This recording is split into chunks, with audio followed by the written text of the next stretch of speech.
Martial Peak, Kabanata 4317. Kanya-kanyang pangangailangan. Tiyak, ang Black Prison ay hindi isang ligtas na lugar, at si Luan Baifeng ay hindi isang pilantropo na masayang nagbibigay ng limos. Ang dahilan kung bakit handa siyang tanggapin ang mga Heaven Opening Realm Masters na iyon ay dahil ang Black Prison ay mayaman sa isang espesyal na cultivation resource na maaari lamang kolektahin ng Heaven Opening Realm Masters. Si Luan Baifeng ay madalas na nagbabayad ng mahusay na puwersa upang dalhin ang mga kriminal sa Heaven Opening Realm upang mangolekta ng mga mapagkukunan sa loob ng Black Prison. Sa pamamagitan nito, hindi lamang maalis ng mga dakilang puwersang iyon ang mga bilanggo, maaari rin silang kumita mula dito. Siyempre, marami ang mas handang makipag-ugnayan sa kanya. Gayunpaman, kilalang-kilala na wala sa mga Heaven Opening Realm Masters na pumasok sa Black Prison ang lumabas. Ang malupit na kapaligiran at iba't ibang panganib sa loob ay maaaring kumitil sa buhay ng mga magsasaka anumang oras. Kahit na sila ay nakaligtas doon sa pagkakataon, ang kanilang mga paglilinang ay patuloy na lalamunan. Sa kalaunan, ang miniature universe sa kanilang mga katawan ay mapapawi at sila ay magdurusa ng mas masahol pa sa kamatayan.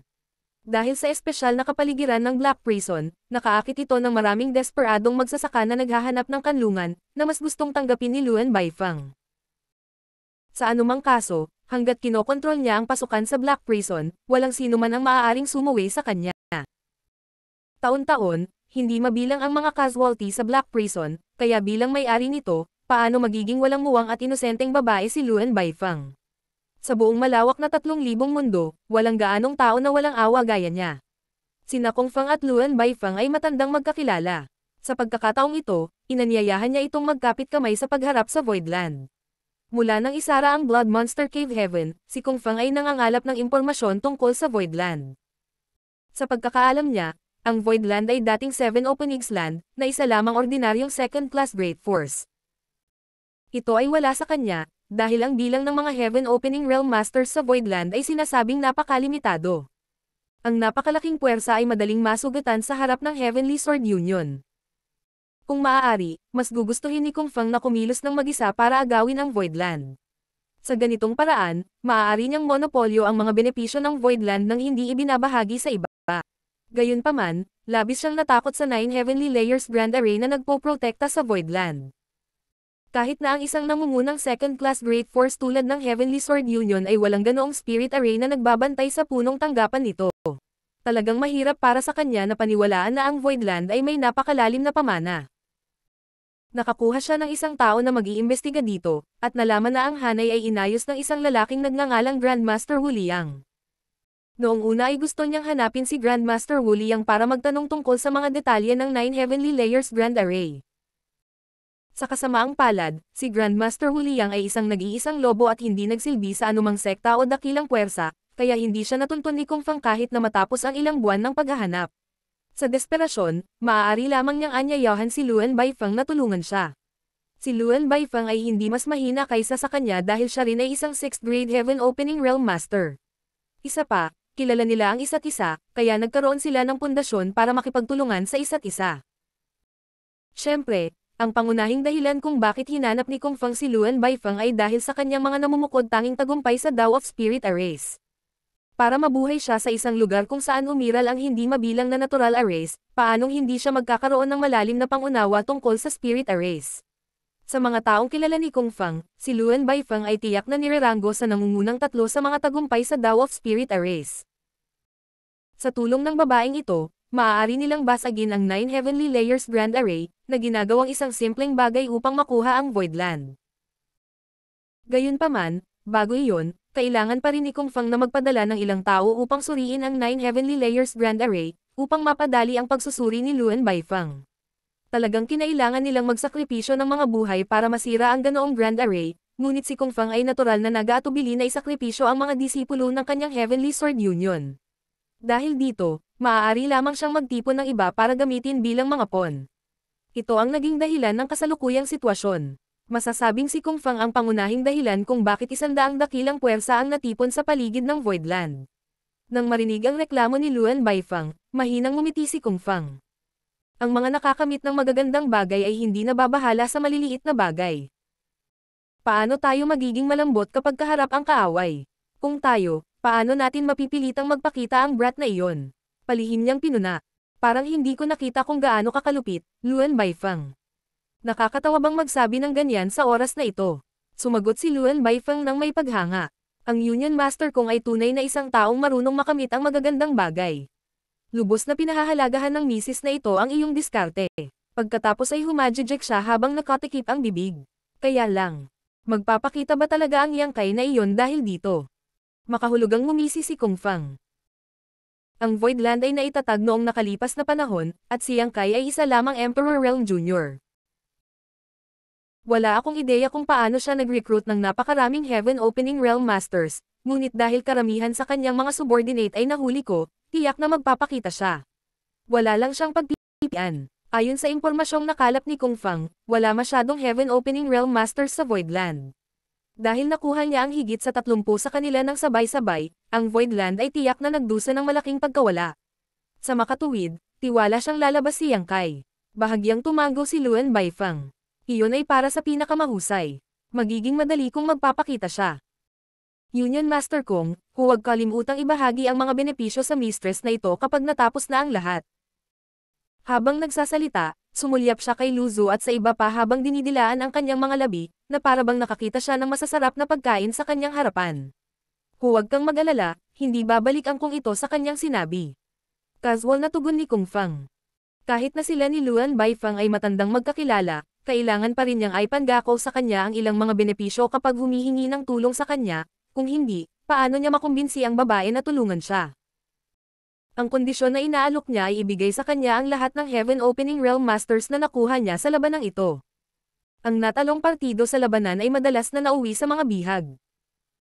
Halimbawa, noong kinuha ni Yang Kai ang Voidland, nakuha niya si Chen Tianfei. Kung hindi inaalok ni Chen Tianfei ang loyalty list, tiyak na pinatay ni Yang Kai ang mataba. Pagkatapos ng lahat, nagkaroon sila ng malalim na alitan sa dugo, at hindi magagarantiyahan ni Yang Kai ang kanyang katapatan, kaya paano niya ito hahayaang mabuhay. Gayunpaman, mabilis ang isip ni Chen Tianfei.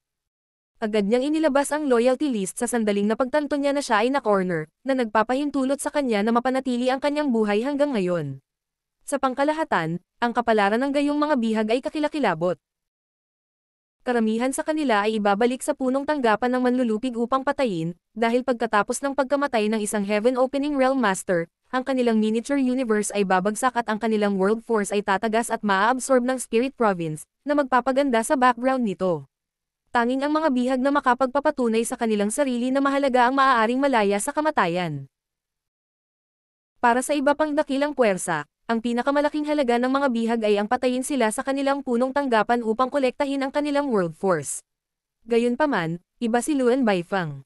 Ang pinakakailangan niya sa Black Prison ay ang mga alipin sa pagmimina ng Heaven Opening Realm. Mas marami, mas mabuti. Dahil dito, matapos siyang lapitan ni Kung Fang, halos kalahating araw lang silang nakipag-ayos bago i-finalize ang mga kondisyon ng kanilang kooperasyon. Mayroon ng higit sa 30 Heaven Opening Realm na mga bihag sa barko sa kasalukuyan, na lahat ay magiging kay Luan Baifeng sa huli. Masasabing marami na siyang ani sa paglalakbay na ito. At iyon ay hindi banggitin na maaaring may higit pang Heaven Opening Realm Masters na naghihintay sa kanya sa sandaling makuha nila ang Voidland. Sa mahigit 30 taon na ito, si Luzu ang paborito niya sa ngayon.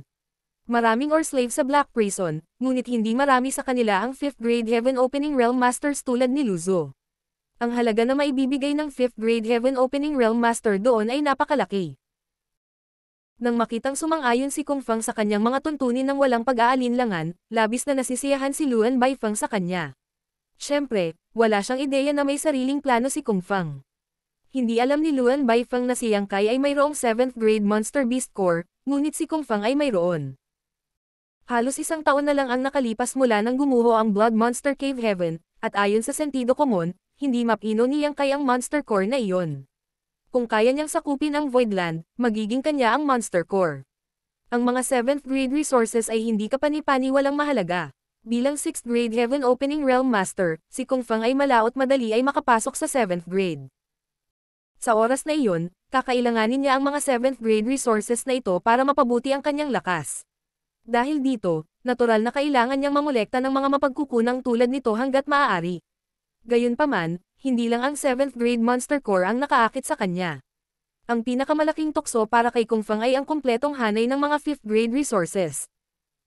Hindi lihim na ipinagpalit ng Voidland ang maraming kumpletong set ng 5th grade resources para sa mga resources ng iba pang grado, kaya natural na alam ito ni Kung Fang. Palihim na bumili ang Heavenly Sword Union ng isang set mula sa Voidland.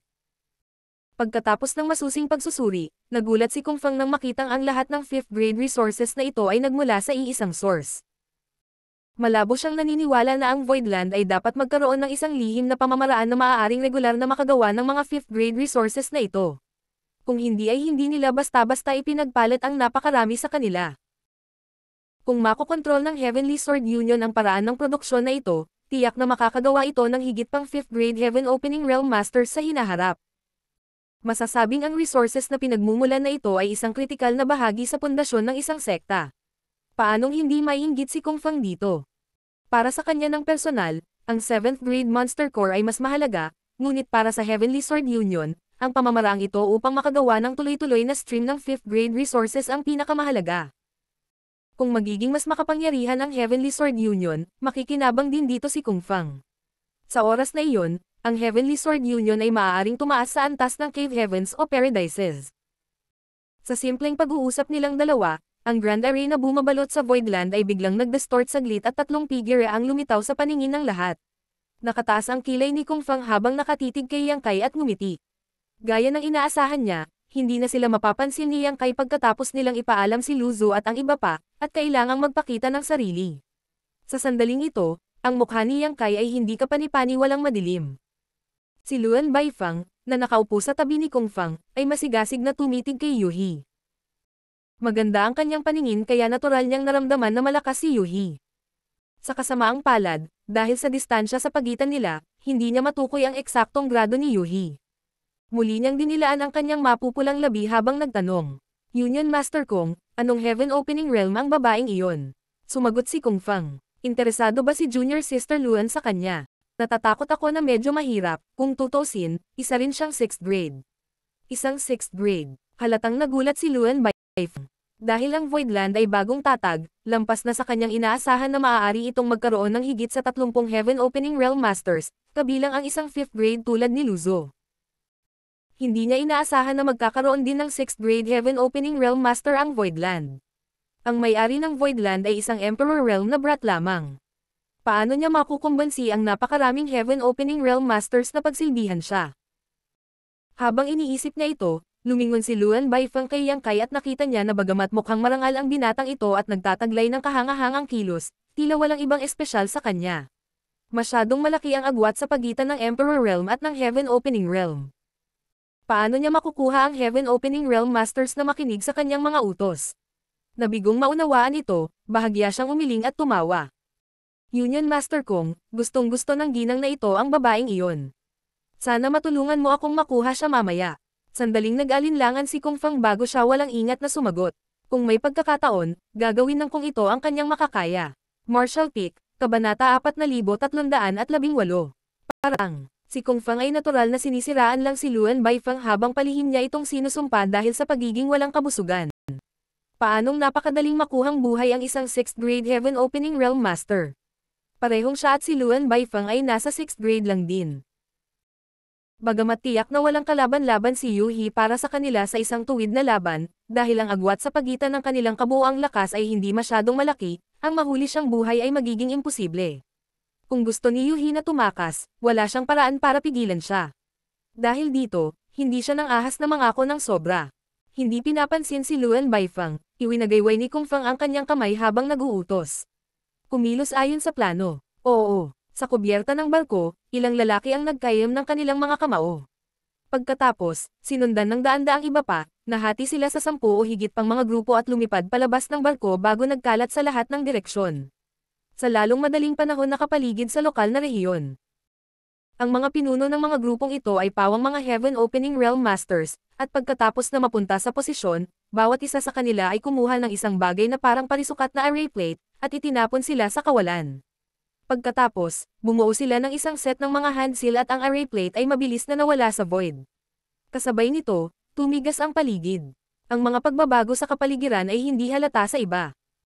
Maging si Yuhi, na isang 6th grade Heaven Opening Realm Master, ay bahagyang nakaalam ng ilang hindi pangkaraniwang pagbabago sa nakapaligid na rehiyon, ngunit imposibleng sabihin kung ano ang mga partikular na pagbabago. Tanging si Yang Kai lang ang nakakaramdam nito ng napakalinaw kaya hindi niya napigil ang sumagot ng malamig. Matandang aso Kung Fang, talagang handa ka. Pinagmasdan niya ang malaking grupo ng mga tao na lumilipad palabas ng barko, ngunit hindi niya naintindihan ang kanilang ginagawa. Gayunpaman, agad na naunawaan ni Yang Kai kapag nagbago ang paligid. Sa deck ng barko, lumingon si Kung Fang kay Luan Baifang, at bahagyang tumango. Ang mga natamo ni Junior Sister Luan sa Tao of Spirit Arrays ay talagang kamangha-mangha. Ang senior brother na ito ay saludo sa iyo. Napangiti si Luan Baifang. Ito ang bunga ng pagpilit upang magkaroon ng ikabubuhay, hindi tulad ng mayroon akong pagpipilian. Ngunit sa pagkakakulong ng aking array, ang lugar na ito ay naging ganap na selyado. Kahit na ang batang iyon ay may mataas na tagumpay sa Tao of Space, wala siyang paraan para makatakas mula rito. Bahagyang tumango si Kung Fang. Tiyak na nalaman niya ang tungkol kay Yang Kai nang magtanong siya tungkol sa Voidland, at alam niya na kahit hindi siya malakas, mahusay siyang tumakas. Lalo na pagkatapos marinig ang ulat mula sa Old Hong, nalaman ni Kung Fang na ginamit ni Yang Kai ang Space Principles para makawala kahit kailan Euroon ng First In noon. Dahil dito, naunawaan niya na kung gusto niyang makuha si Yang Kai sa pagkakataong ito, kailangan niyang gumamit ng Heaven Silang Earth Locking Array. Hindi magiging madali para sa isang 6th grade Heaven Opening Realm Master na tulad niya na pigilan si Yang Kai kapag nangyari iyon.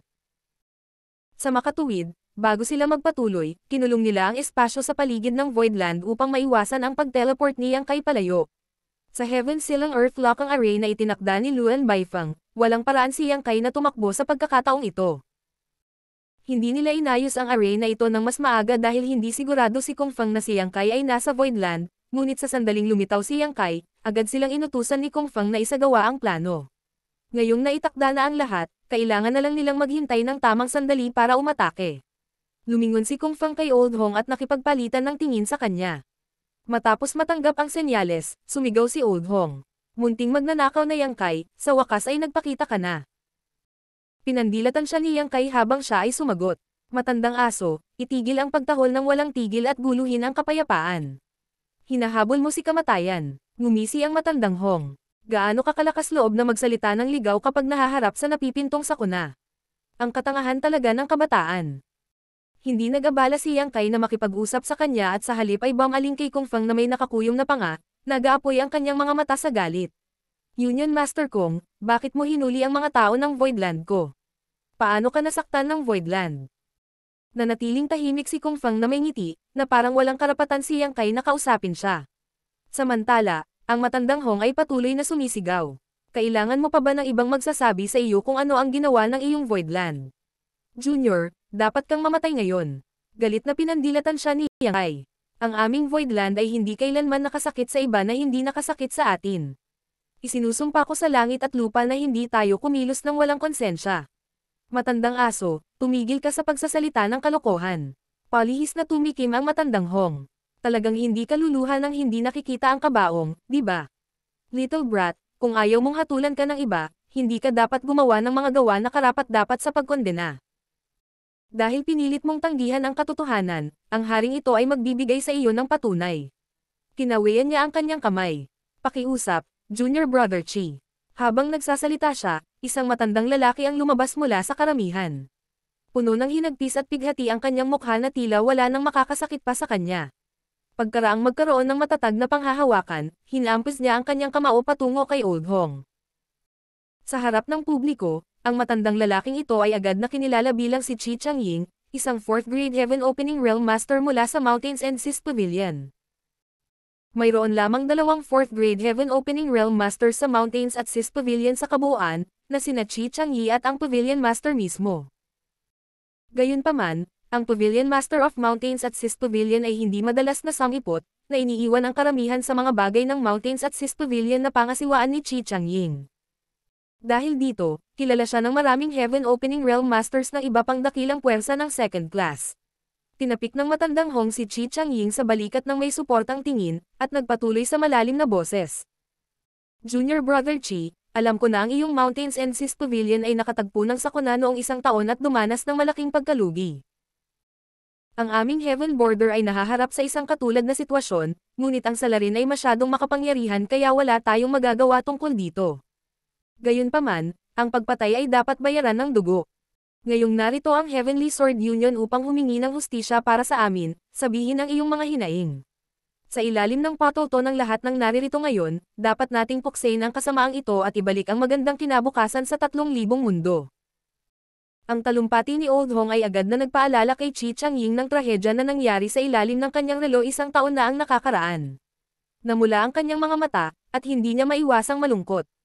Lumingon siya sa barko kung saan matatagpuan ang Heavenly Sword Union mula sa malayo, sumaludo at nagpatuloy sa nanginginig na boses. Maraming salamat, Union Master Kong. Ang Old Master na ito ay walang ibang mahihiling ngayon, kundi ang paghihiganti para sa awayan ng dugo na ito. Kung makakamit ang hiling na ito, mamamatay ako ng walang pagsisisi. Pagkatapos ng isang paghinto, buong pusong binanggit ni Chi Changying ang nangyari noong 1 taon, kung paano niya nabalitaan na may kumpletong set ng 5th grade resources na ibinebenta sa Void Star City, kung paano nila nakolekta ang lahat ng mayroon sila, kung paano sila naglakbay hanggang sa Void Territory, kung paano sila inatake, at kung paano siya nabuhay. Ibinunyag niya ang bawat detalye sa kanyang talumpati. Kumuyam ang mga ngipin ng matandang Hong. Junior Brother Chi, nabanggit mo ba na nakatakas ka sa pamamagitan ng peking kamatayan, at malabong narinig ang mga salitang Voidland, at senior yon? Mabagal na tumango si Chi Changying. Tama. Alam din ng matandang guro na ito na ang namamahala sa Void Star City ay isang lalaking nagngangalang Yun Xinghua. Siya ay may parehong paglilinang sa Old Master na ito, at tumutugma sa taong pumatay sa ating mga disipulo sa Mountains at Sis Pavilion. Ang Old Master na ito ay namuhay ng isang kawalang-galang na buhay pagkatapos noon, pumuslit sa Void Star City upang imbestigahan at kumpirmahin kung si Yun Xinghua nga ba ang pumatay sa aking mga disipulo sa Mountains and Sis Pavilion. Ang Old Master na ito ay nanumpa na siya ay maghihiganti anuman ang mangyari. Agad na nagtanong si Old Hong. Ano ang resulta ng imbestigasyon? Dahan-daang umiling si Chi Changying. Si Yun Xinghua ay namumuhay ng isang nakatago na buhay, at ang Old Master na ito ay hindi nagkaroon ng pagkakataon na makita siya. Bahagyang itinaas ng matandang Hong ang kanyang kilay. Ipapakita ko sa iyo si Yun Xinghua, makikilala mo ba siya? Galit na nagngangalit si Chi Changying. Kahit na maging abo na siya, makikilala pa rin siya ng Old Master na ito. Tumango ang matandang Hong. Mabuti, Junior Brother Chi, tumingin ka doon, kasama si Yun Xinghua sa grupong iyon. Natigilan si Chi Changying bago siya nagmamadaling tumingin sa direksyon na itinuro ni Old Hong. Pagkaraan ng ilang sandali, dilat niya ang kanyang mga mata at tumalon patungo sa barko na may galit na pagpatay na layunin. Yun Xinghua, magdusa ng kamatayan. Sa mga bihag, si Yun Xinghua ay lubos na nabigla. Nakaramdam na siya ng sobrang kahihiyan na nahuli dahil sa kanyang kawalan ng kakayahan, at nag-aalala pa rin sa kanyang sariling kaligtasan. Sa kabutihang palad, si Lu Zhou ang nangunguna sa kanilang grupo, na pinipigilan siyang lumabas ng labis. Ngunit ngayon, namuti ang mukha niya nang biglang sumugod ang hindi pamilyar na matandang ito sa kanya para kitilin ang kanyang buhay. Hindi na niya kayang pakialaman pa ang mukha, umatras siya habang sumisigaw ng nakakatakot. Maawa, matanda, baka may hindi pagkakaunawaan. Siya ay ganap na walang alam tungkol sa kung ano ang nangyayari. Hindi pa niya nakilala si Chi Changying, pati na ang pagpatay sa mga disipulo ng Mountains and Sis Pavilion. Mula nang lagdaan niya ang kanyang pangalan sa loyalty list at ipinadala niyang kay sa Void Star City, buong pusong niyang pinangangalagaan ang Star City, sa takot na maparusahan niyang kay sa anumang pagkakamali. Sa una, ang Star City ay namumulaklak sa aktibidad, ngunit hindi niya inaasahan ang isang malaking bilang ng mga tao na umatake ng biglaan kalahating buwan na ang nakalipas. Nabigo ang mga tao ng Voidland na ipagtanggol ang kanilang sarili at nahuli, at pagkatapos ay dinala dito. Nang marinig ang mga nakaraang pag-uusap mula sa karamihan, hindi malinaw na naramdaman ni Yun Xinghua na may nakikipagsabuatan laban sa Voidland, at isa lamang siyang nakasangla sa balangkas na ito. Dati, medyo maswerte siya na hindi siya ang target nila, pero hindi niya inaasahan na siya ang unang mamamatay. Likas na hindi siya pinansin ni Chi Changying. Habang lumilipad palabas, pinalo ni Chi Changying ang kanyang palad kay Yun Xinghua na may layuning pumatay kahit na libu-libong metro ang layo. Hindi napigilan ni Yun Xinghua dahil ang kanyang lakas ay kasalukuyang seliado. Nang makita ang hampas ng palad na iyon na malapit ng dumapo sa kanya, hindi niya napigil ang mapabulalas. Dumating na ang aking nakatakdang wakas. Nakapikit lang siya at tinanggap ang kamatayan. Ngunit makalipas ang ilang sandali, hindi dumating ang pag-atake sa inaakala niyang mangyayari. Tila may nagligtas sa kanyang buhay. Nang imulat niya ang kanyang mga mata, nakita niya si Chi Changying na sumisigaw at bumabalik sa kanyang pinanggalingan. Tuwang-tuwa si Yun Xinghua na nakatakas siya sa kamatayan at sa gilid ng kanyang mga mata, nakita niya ang dalagang nakaupo sa upuan na binawi ang kanyang makatarungang kamay. Siya ang nagligtas sa kanya. Napatingin siya sa dalaga ng may pasasalamat. Kahit na wala siyang ideya kung sino ang babaeng ito o kung bakit gusto nitong iligtas siya, sigurado siya na ang cultivation na mayroon siya ay nasa 6th grade heaven opening realm. Sinukli ni Luan Baifeng ang kanyang buhok sa likod ng kanyang tainga at tumingin kay Yun Xinghua ng may ngiti. Nagulat sa kanyang pagkilos, mabilis na nagpasalamat si Yun Xinghua sa kanya. Tumawa si Luan Baifeng. Kung mayroon kang sasabihin, sabihin mo lang ito gamit ang iyong bibig. Bakit agad na gumamit ng karahasan? Ang buhay ay napakahalaga. Union Master Kong, sa tingin mo ba? Bahagyang ngumiti si Kong Feng, ngunit wala siyang sinabi. Alam niya kung bakit gustong iligtas ni Luan Baifeng si Yun Xinghua, lahat ng ito ay dahil sa kanya ang mga bihag na ito. Kahit sino sa kanila ang mamatay ay isang kawalan sa kanya. Sa makatuwid, walang sino man ang papayagang makapinsala sa kanyang mga interes habang siya ay naruroon. Matapos ang pagharang ni Luan Baifeng, kinilala ni Qi Changying ang kanyang nakakatakot na lakas at ng ahas na huwag na itong gawin muli. Gayunpaman, galit niyang tinitigan si Yun Xinghua, na parang gusto niyang tanggalin ang kanyang balat. Nagpatuloy ang matandang Hong sa malalim na boses. Junior Brother Qi, pakitahan ang iyong galit. Nakikilala mo ba ang taong sumalakay sa iyong Mountains and Seas Pavilion noong araw na iyon? Agad na itinuro ni Qi Changying ang kanyang daliri. Siya iyon. Pinangunahan niya ang mga tao na harangin ang aking Mountains and Seas Pavilion ship at pinatay ang daan-daang mga disipulo natin. Wala sa kanila ang nakaligtas. Nang matapos niya ang kanyang pangungusap, nagpakawala siya ng mahabang iyak sa langit habang dalawang sunod-sunod na luha ang tumulo sa kanyang mga pisngi. Marshall Peak, Kabanata 4319. Kidlat na bilis ng aksyon. Natigilan, hindi napigilan ni Yun Xinghua na sumigaw pabalik. Matandang Ginoo, nakilala mo ang maling tao. Wala akong ginawang ganyan, tingnan mo ng mabuti. Tumahimik ka. Pinandilatan siya ni Qi Changying, ang kanyang mga mata ay nagluluwa ng apoy. Kasuklam-suklam na bastos, maglakas loob ka bang makipagtalo sa akin? Nakita mismo ng Old Master na ito ang ginawa mo noong araw na iyon, paano ako magkakamali? Kung hindi ipaghihiganti ng Old Master na ito ang away dugo na ito, hindi siya karapat-dapat na maging tao. Nang inig ang mga labi ni Yun Xinghua, at ibinaling ang kanyang ulo upang tumingin sa direksyon ni Yang Kai ng desperadong nagmamakaawa. Ginoo, ang subordinate na ito ay inosente, hindi ito nagawa ng subordinate na ito. Ginoo, iligtas mo ako. Pagkatapos, ngumisi si Old Hong at muling tinapik si Qi Changying sa balikat. Sigurado ba si Junior Brother Qi na siya iyon? Ipinikit ni Qi Changying ang kanyang mga mata, ibinaling ang kanyang ulo, at mabilis na sumagot. Oo, walang paraan upang maipahayag ang galit na kumukulo sa kanyang puso. Halos hindi siya makahinga. Nabuhay siya sa loob ng napakaraming taon, at isa siyang 4th grade Heaven Opening Realm Master, kaya paano siya magiging tanga? Siya ay kinubkob, ganap na ninakawan ng mga ari-arian ng kanyang sect, at lahat maliban sa kanya ay pinatay, kasama ang kanyang legacy disciple na yumako sa kinabukasan ng Mountains and Seas Pavilion. Ang sakit na naramdaman ni Qi Changying ay parang isang kutsilyong tumutusok sa kanyang puso. Sa oras na iyon, talagang naniniwala siya na ang Voidland ang nasa likod ng bagay na ito, ngunit pagkatapos makatakas mula sa mga kuko ng kamatayan, mas pinag-isipan ito ni Qi Changying. Bakit gagawin ng Voidland ang ganoong bagay? Hindi ba nito sinisira ang kanilang sariling reputasyon para sa kaunting mga natamo? Talagang pumasok siya sa Void Star City upang imbestigahan si Yun Xinghua at mabilis na natuklasan na ang huli ay hindi ang parehong tao na sumalakay sa barko ng Mountains and Seas Pavilion noong araw na iyon.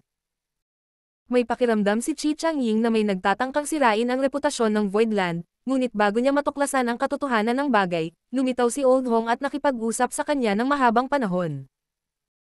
Pagkatapos ng ilang aliw at pananakot, magalang, na hiniling ni Old Hong kay Qi Changying na humakbang pasulong upang makilala ang salarin, na may pangako ng mabigat na kabayaran.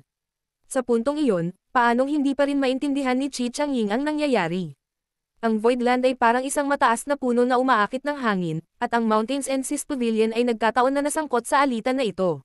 Malamang na nakatakas si Qi Changying sa sakuna at napanatili ang kanyang buhay dahil pinayagan siya ng kabilang partido. Ngayong umabot na sa puntong ito ang mga bagay, anong pagpipilian ang mayroon si Qi Changying?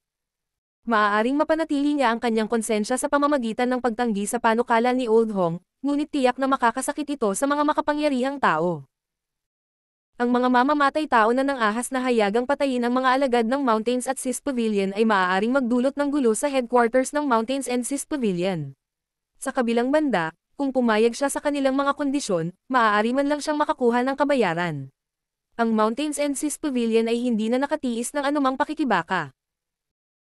Sa pagkamatay ng kanilang pinakamahalagang disipulo at nawala ang karamihan sa kayamanan ng sect, kung uuwi lang si Chi Changying ng ganito, hindi na makakabawi ang Mountains and Sis Pavilion sa loob ng daan-daang taon. Ngunit kung siya ay makakakuha ng kabayaran, ang hinaharap ay tiyak na hindi masyadong madilim.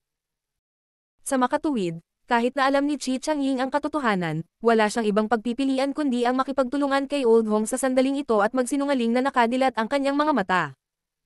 Kailangan niyang isaalang-alang ang kinabukasan ng Mountains and Sis Pavilion. Natukoy na ng junior brother Chi ng Mountains at Sis Pavilion ang salarin. Ito ay hindi matatag na ebidensya. Gusto mo pa bang tanggihan? Mariing saway ni matandang Hong. Malamig na ngumuso si Yang Kai. Para sa mga determinadong kondenahin ang iba, walang kulang sa ebidensya. Nang matapos siyang magsalita, umalingaw-ngaw ang mga sigaw mula sa lahat ng direksyon. Sila ang mga kinatawan ng mga nabiktima ng dakilang puwersa mula sa mga insidente sa Void Territory. Malamig na tumingin sa paligid si Yang Kai bago huminto ang kanyang tingin kay Kung Fang. Nandito si Union Master Kung ng personal. Naranasan din ba ng mga barko ng iyong mga kaalyado ang insidente sa Void Territory? Bahagyang ngumiti si Kung Fang. Talaga. Marami sa aking mga kaalyadong sekta ang nakatagpo ng gulo at ninakawan ang lahat ng kanilang ari-arian, na may hindi mabilang na mga nasawi. Natural bilang Union Master, nandito ako para humingi ng hustisya para sa kanila. Bumalik si Yang Kai. Kung gayon, anong hustisya ang gusto ni Union Master Kung? Bahagyang tinapik ni Kung Fang ang armrest ng kanyang upuan. Kung matalino ka, ide-deactivate mo itong defensive grand array, itali ang sarili mong mga kamay at paa, at masunurin mong sundin ang Union Master na ito. Panigurado, ang Union Master na ito ay tiyak na mag-iimbestiga ng mabuti sa sitwasyon. Kung walang kasalanan ang Voidland, malilinis ka sa lahat ng kasalanan. Ngumisi si Yang Kai. Paano siya maniniwala sa kanya? Gayunpaman, malumanay pa rin siyang tumango. Kilala na ang reputasyon ni Union Master Kung.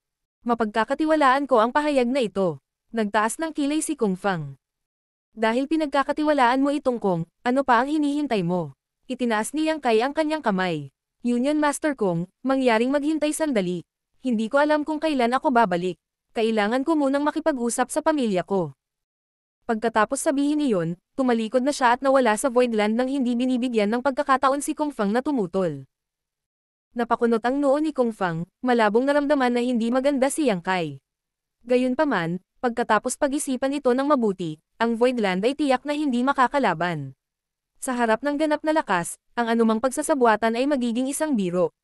Hindi siya nag-atake sa ulo dahil sa takot niyang sirain ang Voidland. Siguradong may mga nakatagong sikreto sa lugar na ito, kaya bago niya malaman ang katotohanan, ayaw niyang gumawa ng malaking hakbang. Matapos mag-isip ng ilang sandali, tahimik siyang nagsalita. Junior Sister Luan, dumating na ang iyong pagkakataon. Nakangiting tumingin si Luan Baifeng kay Kung Fang. Ano ang tinutukoy ni Union Master Kung? Sumagot si Kung Fang. Hindi mo ba gusto ang babaeng iyon sa 6th grade Heaven Opening Realm? Siya ay tinatawag na Yuhi, at sinunod niya ang mga salita ni Yang Kai. Pagdating ni Yang Kai, responsibilidad mong bantayan si Yuhi habang hinuhuli ko ang batang iyon. Hanggat pinipigilan si Yang Kai, tiyak na hindi lalaban si Yuhi, at makukuha mo siya sa anumang paraan na gusto mo. Lumiwanag ang magagandang mata ni Luan Baifeng nang marinig niya ang mga salita at ang kanyang iskarlata na dila ay pamitik sa kanyang mapupulang labi. Mas mabuti iyon. Natural na alam niya kung bakit gusto ni Kung Fang na harapin niya si Yuhi. Ang kabilang partido ay isang 6th grade Heaven Opening Realm Master kung tutusin. Mahirap sabihin kung sino ang mananalo sa isang tunay na laban, ngunit kung makukuha niya ang 6th grade Heaven Opening Master upang maging isang alipin, ang panganib na ito ay sulit na tanggapin, kaya hindi siya nagreklamo. Habang nag-uusap ang dalawa, isang figure ang kumurap sa tabi ni Yuhi, at muling lumitaw si Yang Kai. Bahagyang nagulat si Kung Fang. Napakabilis. Akala niya ay tiyak na magtatagal si Yang Kai, ngunit sinong mag-aakala na bumalik siya ng kasing bilis ng kanyang pag-alis. Napangiti si Yang Kai. Walang dapat ipaliwanag, Union Master Kung. Gayunpaman, ang pagtatanim ng junior na ito ay mababa, at hindi ligtas na maglakbay ng mag-isa. Kaya humihingi ako ng pahintulot na dalhin ang aking left protector. Pagkasabi niya nun, tinuro niya si Yuhi. Walang pakialam na sumagot si Kung Fang. Siya lang noon. Inasahan na niya ito. Sa lakas nila ni Luan Baifang, isang yuhi ay hindi makakalaban sa kanilang nagkakaisang frente. Bahagyang kumunot ang noo ni Luan Baifang, malabong pakiramdam na may mali, ngunit karamihan sa kanyang atensyon ay napunta kay Yuhi sa sandaling ito, kaya hindi niya ito masyadong inisip. Natural, tumango si Yang Kai. Pagsenyas kay Yuhi, humakbang siya pasulong at si Bayan Yuqing, na nasa likuran niya, ay lumipad pabalik sa Voidland. Ikinaway ni Kung Fang ang kanyang kamay at binuksan ang harang sa paligid ng barko. Sina Yang Kai at Yuhi ay lumapag sa deck kaagad pagkatapos. Sa susunod na sandali, sabay na sumigaw sina Kung Fang at Yang Kai. Ngayon na. Nang bumagsak ang mga salita, inabot ni Kung Fang si Yang Kai. Tumalon ang maliit na figure ni Luan Baifang at sumugod kay Yuhi, nakasabay nito, ay nagtaas ng kamay. Isang maliit na payong ng bulaklak ang lumitaw na umiikot-ikot sa hangin, pagkatapos ay lumipad ng husto sa kabilang direksyon patungo kina Luan Baifang at Kung Fang, pansamantalang tinakpan ang kanilang linya ng paningin. Umatras si Yang Kai at binuksan ang 6 directions wish pouch. Sa isang mahinang tapik, isang dosenang figure ang biglang lumitaw. Ang dosenang mga figure, sa pangunguna ni Momei, ay agad na pinalibutan si Yang Kai sa sandaling lumitaw sila. Ang Heavenly Sword Union ay isang nangungunang second-class great force na may natatanging lakas. Para sa paglalakbay na ito sa Voidland, bilang karagdagan kay Kung Fang, isang 6th grade Heaven Opening Master, mayroon ding maraming 5th grade Heaven Opening Masters, at higit pa sa 4th grade at 3rd grade Heaven Opening Realm Masters. Maaari lamang itong ilarawan bilang isang makapangyarihang hukbo na may pinakamagagandang armas. Gayunpaman, sa mga 12-dosenang tao na biglang lumitaw sa panig ni Yang Kai, si Momei ay isang 6th grade Heaven Opening Realm Master, habang ang iba ay pawang 5th grade. Sandaling natigilan ang lahat sa biglaang pagsulpot. Nang sa wakas ay bumalik na sila sa kanilang katinoan, ang mga mabangis na pag-atake ay dumaan na sa kanila.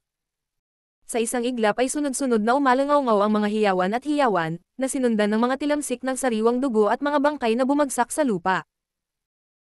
Higit pa sa lahat ng kanilang inaasahan, sa isang iglap, ang Heavenly Sword Union ay dumanas ng mabibigat na casualty, kung saan aabot sa isang dosenang Heaven Opening Realm Masters sa ilalim ng 5th grade ang napatay, hindi pa banggitin ang hindi mabilang na iba pang mga disipulo sa ilalim ng Heaven Opening Realm. Kasabay nito, sina Pang Duo, Jin Yuan Lang, Mu Chen Zuan, at Gang Yangshi ay sumugod na kay Luzo at sa iba pa. Ang lakas ng mga disipulo ng Heavenly Sword Union na nagbabantay kay Luzo at ng iba pa ay hindi gaanong kapansin-pansin dahil ang kanilang mga bilanggo ay may mga kultibasyon na selyado. Nang makita ang apat na tumatama sa kanila na parang mga tigre na umaalis sa bundok, ang mga disipulong ito ay nanlamig sa kinatatayuan, hindi alam kung ano ang gagawin. Ang isang maikling pag-aatubili sa labanan ay maaaring humantong sa kapahamakan. Sa kombinasyon ng apat na 5th grade Heaven Opening Realm Masters, ang mga gwardya ay naputol na kasing dali ng mga melon at gulay, habang si Luzo at ang iba ay kinaladkad pabalik sa paligid. Sa sandaling ito, sumigaw si Yuhi sa isang pilit na boses. Young Master. Sa sandaling bumagsak ang mga salita, ang maliit na payong ng bulaklak ay sumabog, at ang kulay sa mukha ni Yuhi ay bahagyang natuyo bago ang isang subo ng sariwang dugo ay bumulwak mula sa kanyang mga labi. Nawasak ang kanyang artifact, na nagdulot ng backlash sa kanyang kaluluwa at katawan. Gayunpaman, walang ibang paraan. Ito ang tanging opsyon kung gusto nilang iligtas ang mga bihag mula sa kamay ng dalawang 6th grade Heaven Opening Realm Masters. Lumitaw si Kung Fang na may galit na mukha at dumura sa nakakunot na mga panga. Junior, niligawan mo si kamatayan. Hindi niya inaasahan na sa ganoong sitwasyon, si Yang Kai ay maglalakas loob na unang umatake. Tahimik siyang nagmura, nagpaplanong ipatikim kay Yang Kai ang bawat uri ng pagpapahirap sa mundo kapag siya ay nahuli. Gayunpaman, nang siya ay tumangala, si Kung Fang ay natigilan saglit, dahil nakakalat sa buong barko niya ang mga sirang katawan ng hindi mabilang na mga disipulo, kabilang ang kasing dami ng isang dosenang Heaven Opening Realm Masters sa ilalim ng 5th grade. Sa tapat niya, isang pormasayon ng higit sa isang dosenang Heaven Opening Realm Masters ang umikot sa paligid ni Yang Kai habang sila, kasama si Luzo at ang iba pang mga bihag, ay nagmamadaling tumakas patungo sa Voidland. Paano nakakuha ang Voidland ng napakaraming Heaven Opening Realm Masters? Natigilan si Kung Fang. Ang mas ikinasindak niya ay ang mahigit isang dosenang tao na biglang sumulpat sa kanyang harapan ay pawang 5th grade Heaven Opening Realm Masters, at ang isa na nangunguna sa kanila ay isang babae sa 6th grade. Matapos makatakas mula sa pagsupil ng Little Flower Umbrella, malamig na inilibot ni Luan Baifeng ang kanyang mga mata sa paligid at umungol sa mga ngiping nagngangalit.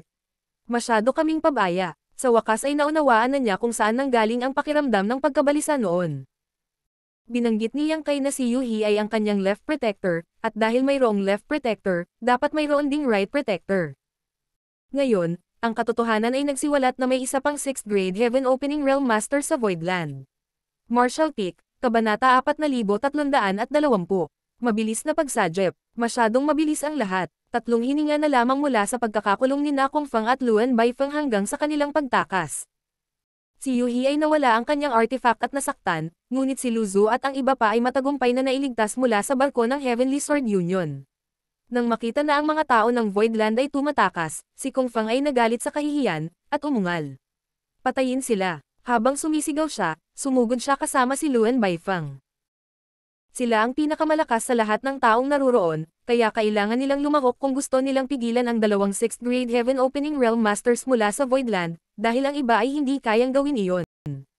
Ang World Force ay sumiklab habang sina Yuhi at Mo Mei ay naging solemna, na nagsagawa ng sarili nilang secret techniques para salubungin ang kaaway. Bagamat lahat sila ay 6th grade Heaven Opening Realm Masters, si Yuhi at Mo Mei ay kakalusot kamakailan.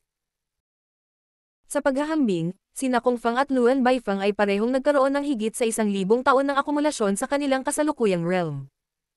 Sa pagkakaiba ng kanilang mga pamana, iba rin ang kanilang lakas, hindi pa banggitin na si Yuhi ay nasugatan.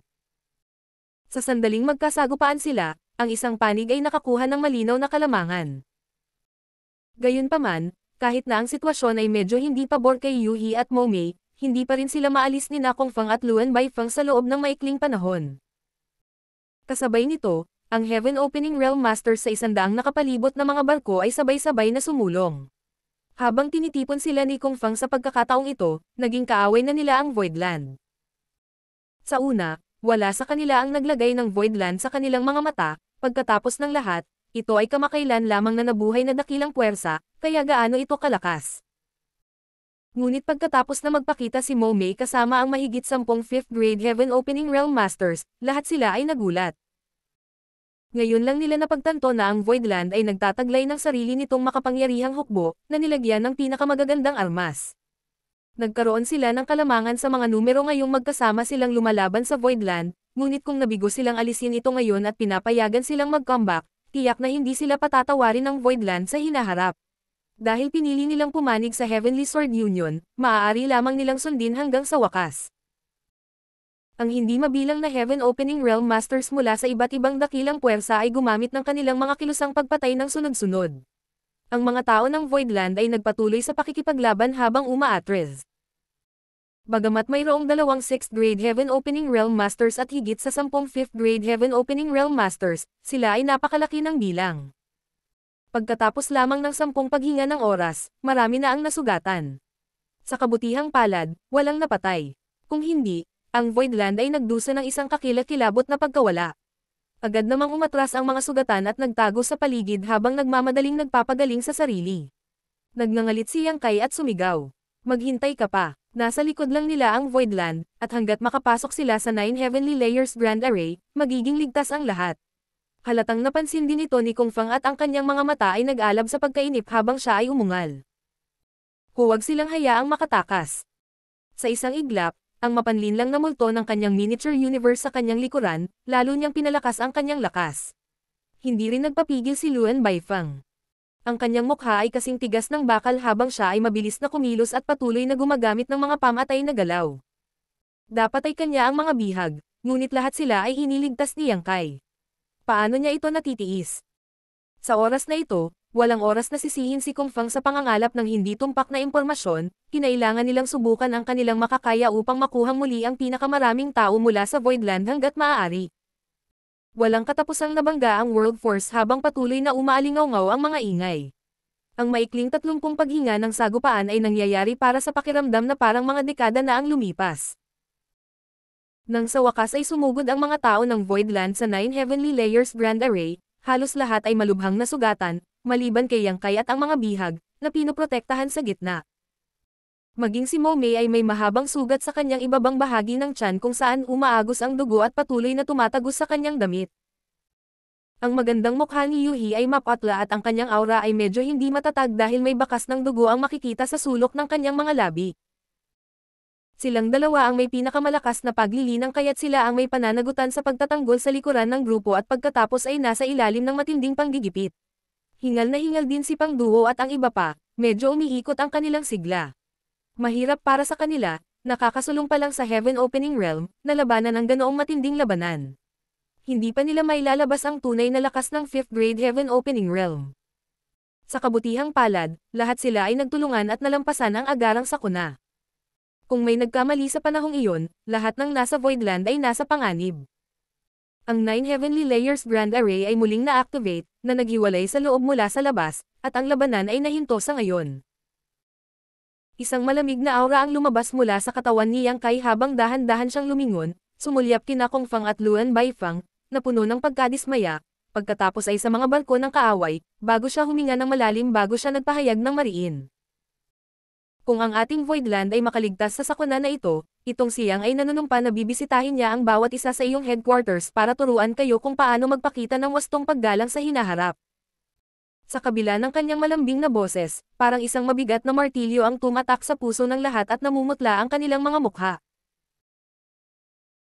Wala silang pakialam kung sila ay pagbabantaan ng isang ordinaryong second class na dakilang puwersa, dahil para ma-atake ang headquarter ng isa pang puwersa, ang isa ay kailangang magkaroon ng napakalaking lakas. Ngunit matapos masaksihan ang nakakatakot na pamana ng Voidland, walang nang-ahas na baliwalain ang deklarasyon ni Yang Kai. Ang ganoong lineup, na may dalawang 6th grade at higit sa 10 5th grade Heaven Opening Realm Masters, ay halos maaaring tumugma sa Heavenly Sword Union. Ito ang pamana na taglay ng isang tunay na pinakamataas na gradong second-class Great Force.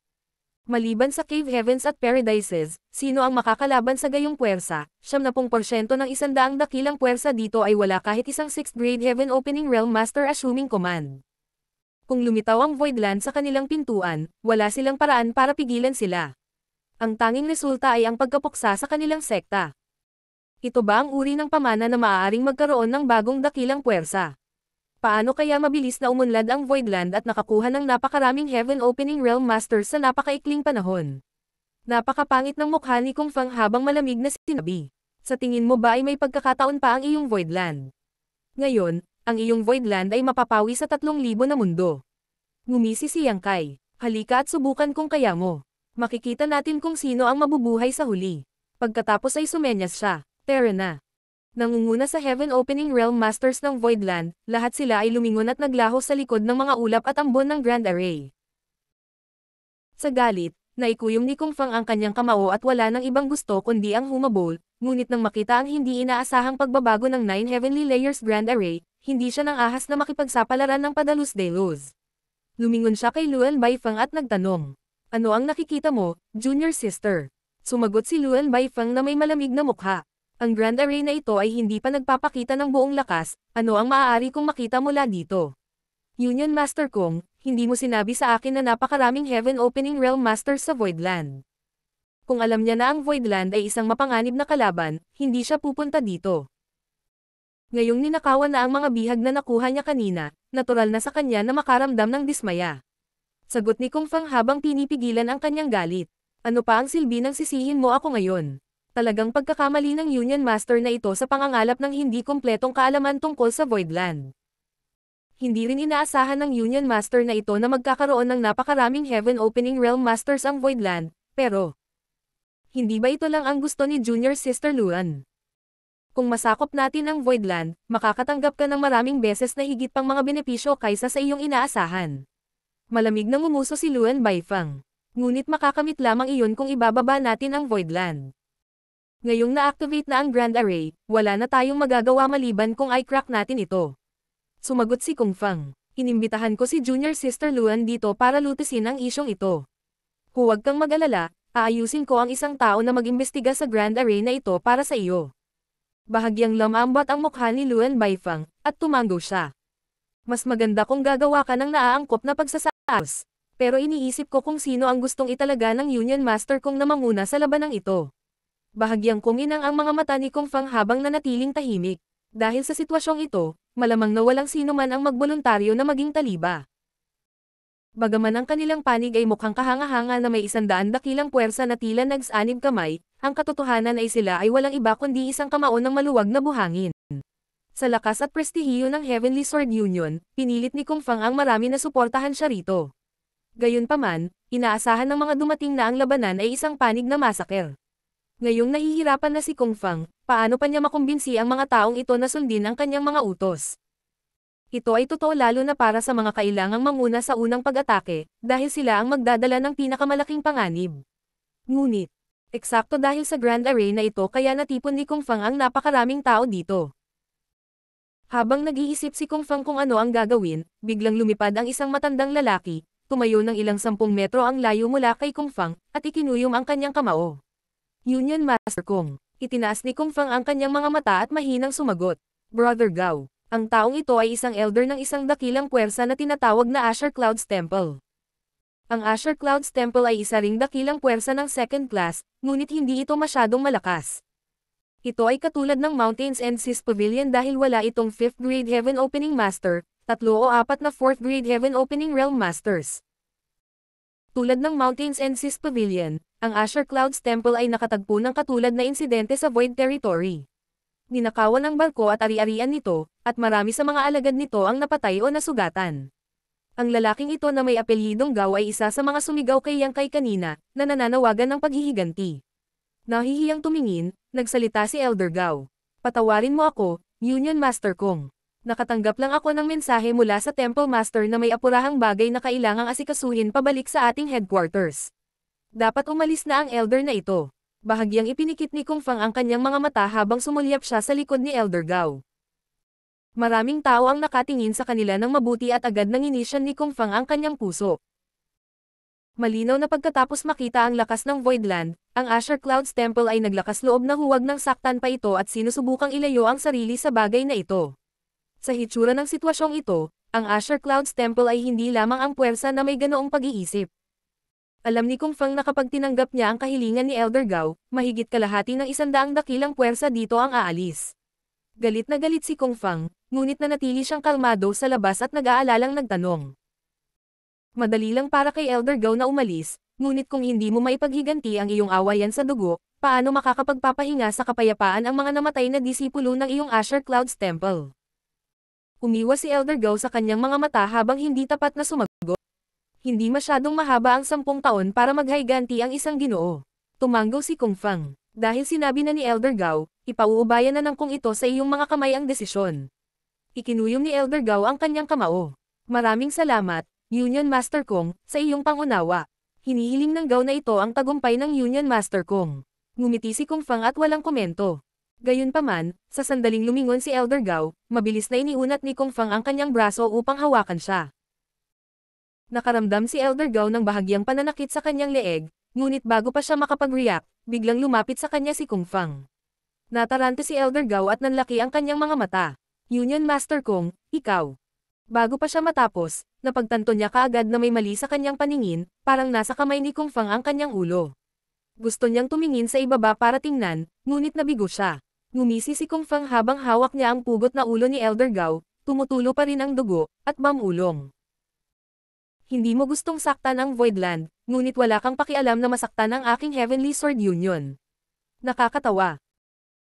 Sa ilang sandali, ang mga mata ni Elder Gao ay halos lumuwa mula sa mga saksakan nito bago ang kanyang sigla ay mabilis na nawala at ang kanyang malay ay tuluyang nawala. Isa pa lang siyang 4th Grade Heaven Opening Realm Master, kaya isang maliit na bagay para kay Kung Fang nakitilin ang kanyang buhay kapag nawala na ang kanyang bantay. Itinaas ni Kung Fang ang dagwang ulo at sumigaw ng malakas. Nalalapit na ang labanan, ngunit ang matandang asong ito ay nagtangkang iwanan tayo at ginulo ang moral ng ating hukbo. Pinatay siya ng Union Master na ito para magsilbing babala, sana ay natuto kayong lahat ng leksyon. Pagkatapos sabihin niyon, sa isang bahagyang pagtulak ng kanyang kamay, ang dilat na mata ay pinalipad sa karamihan, na pumukaw ng takot sa lahat ng naruroon.